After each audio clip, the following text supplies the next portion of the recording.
প্রিয় শিক্ষার্থীরা, সবাইকে ত্রিকোণমিতির ক্লাসে স্বাগত। তো এখন আমি সলভ করব অনুশীলনী 9.1 এর 18 নম্বর ম্যাথটি। তো 18 নম্বর ম্যাথটি দুইভাবে সলভ করা যায়, আমি দুইভাবেই করে দেব। তো প্রথমত লিখব লেফট হ্যান্ড সাইড, যে লেফট হ্যান্ড সাইড লিখব cot a plus 10b into cot b plus 10a। তো এখন উপরে যা আছে তা থাকবে cot a প্লাস 10b আর নিচে হচ্ছে cot b। যে cot থিটার সূত্র হচ্ছে 1/tan থিটা, এই যে, আর cot b এর সূত্র হবে 1/tan b, এটা কিন্তু সরাসরি সূত্র, প্লাস আর tan এর সূত্র হচ্ছে 1/cot a। উপরে যা আছে তা cot a প্লাস 10b। তো এখানে আমরা 10b আর cot a লসাগু নিব। তো 10b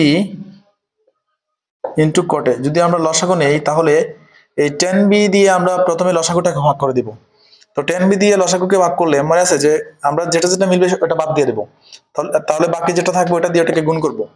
তাহলে 10b কাটা, এখানে আছে cot a দিয়ে আমরা 1 কে গুণ করব, এটা হবে cot a একে cot a প্লাস আবার এই cot a দিয়ে আমরা লসাগুটাকে ভাগ করে দেব, আর যেটা যেটা মিলবে সেটা বাদ দিয়ে দেব। আমরা cot a আমরা কি করব, বাদ দিয়ে দেব।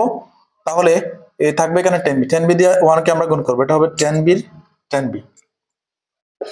তো প্রথমত যা আছে তা থাকবে cot a প্লাস 10b, তারপরে এখানে কি আছে, ভাগ চিহ্ন আছে না, ভাগ চিহ্ন থাকলে আমরা গুণ দিব, আর 10b আছে উপরে যাবে, যেটা নিচে আছে ওটা উপরে চলে যাবে, আর যেটা উপরে আছে ওটা নিচে চলে আসবে। cot a প্লাস 10b, তাহলে আমরা দেখতে পাচ্ছি যে cot a প্লাস 10b এবং cot a প্লাস 10b কাটা, তাহলে এখানে কি আছে, যে cot a ইন্টু 10b, এই যে cot a ইন্টু 10b, এটাই হচ্ছে রাইট হ্যান্ড সাইড।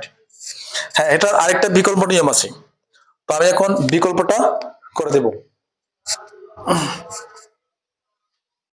তো লেফট হ্যান্ড সাইড প্রথমত আমাদের এখানে দেওয়া আছে, তো আমরা প্রথমত এই cot এর একটি সূত্র আছে cos a বাই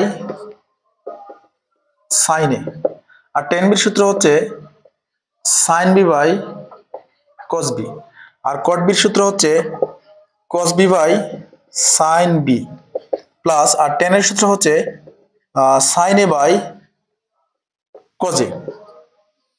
তো sin a আর cos b লসাগু কি, অবশ্যই দুইটাই হবে sin a into cos b। এখন আমরা প্রথম ভগ্নাংশের হর দিয়ে লসাগুকে ভাগ করলে যেটা যেটা মিলবে এটা বাদ যাবে, sin a কাটা, এটা বাদ যাবে, তাহলে থাকবে cos b দিয়ে আমরা cos a কে গুণ করব, তাহলে cos a into cos b হবে, প্লাস আবার আমরা এই cos b দিয়ে এই লসাগুটাকে ভাগ করে দিব, তাহলে cos b কাটা, তাহলে থাকবে sin a sin b, তাহলে লিখব আমরা sin a sin b, মানে sin a দিয়ে sin b কে গুণ করলে হয় sin a into sin b। আবার sin b আর cos a লসাগু নিব, তো এখানে sin b এবং cos এর লসাগু, এই যে sin b ইন্টু cos এর লসাগু, তো sin b এবং cos এর লসাগু হচ্ছে sin b cos a। এখন এই sin b দিয়ে আমরা এই লসাগুটাকে ভাগ করে দেব, তো sin b কাটা, তাহলে এখানে থাকবে cos a, আর cos a দিয়ে আমরা cos b কে গুণ করে দেব, তাহলে এটা হবে cos a into cos b plus আবার cos a দিয়ে আমরা লসাগুটাকে ভাগ করব, তাহলে cos a কাটা যাবে, থাকবে sin b cos sin a বা sin a sin b, sin a sin b। তো এখন আমরা এখানে যা আছে তা লিখবো উপরের ভগ্নাংশে, এই যে আমাদের যে ভাগ চিহ্ন আছে, ভাগ চিহ্নের উপরে একটা ভগ্নাংশ আছে, এটা যা আছে যেভাবে আছে সেভাবে লিখবো আমরা, যেমন cos a cos b plus sin a sin b, এটা লিখবো আমরা, আর এখানে আছে যা আছে তা sin a cos b। তো এখন আমরা জানি যে আমাদের যে ভাগ থাকলে কি হয়ে যায়, গুণ হয়ে যায় না, তাহলে আমাদের নিচে যা আছে তা লিখবো আমরা উপরে।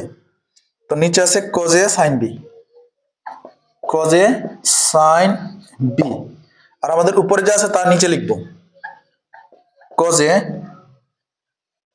cos b plus sin a sin b। এখন আমরা দেখতে পাচ্ছি যে আমাদের এই যে cos a cos b sin a sin b, cos a cos b sin a sin b, মানে এই অংশটা আর এই অংশটা সেম, তাহলে এই দুইটা কাটা, তাহলে আমাদের কি থাকবে, তাহলে আমাদের থাকবে এখানে এই যে এটা যা থাকবে আমরা তা লিখবো, যেখানে থাকবে cos a sine B divided by এখানে থাকবে সাইন এ কস বি। তো আমরা এটাকে লিখতে পারি না যে কজ এ বাই সাইন এর সূত্র হচ্ছে কি কট এ ইন্টু আর sine b by cos b, মানে সাইন এ বাই কস এর সূত্র হচ্ছে টেন এ, মানে যেহেতু এখানে বি আছে জন্য টেন বি দিব আমরা। আমাদের রাইট অ্যান্সার হচ্ছে কট এ ইন্টু টেন বি, যে কট এ ইন্টু টেন বি। তো এই অঙ্কটা আমি দুইভাবেই করে দিলাম।